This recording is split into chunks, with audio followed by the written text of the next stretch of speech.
Umabot sa 113 katao ang naaresto ng mga otoridad sa magkakahiwalay na lugar sa Maynila kahapon kasabay ng malawakang kilos protesta laban sa korupsyon.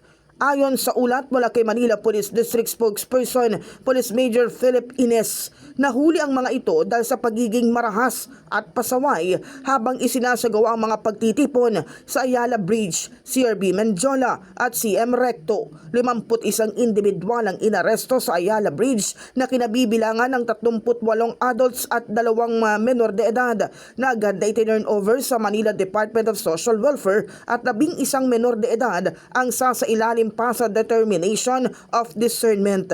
Sa CRB Menjola naman, 21 nadakip kung saan 14 ay adults at 7 ay menor de edad na sasailalim din sa determination of discernment. Samantala, 41 naman ang naaresto sa CM Recto na binubuo ng 13 adults at 28 menor de edad na sasailalim din sa parehong proseso. Nagpapatuloy ang investigasyon ng mga otoridad upang matukoy ang iba pang sangkot sa mga kaguluhan at titiyaking mananagot ang mga nagpasimuno ng karahasan.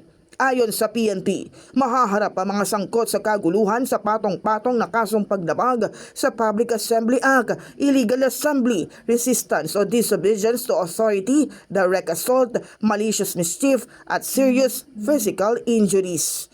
In the heart of changing lives, ako si Brigada Kath Austria ng 105.1 Brigada News FM Manila, the Music and News Authority.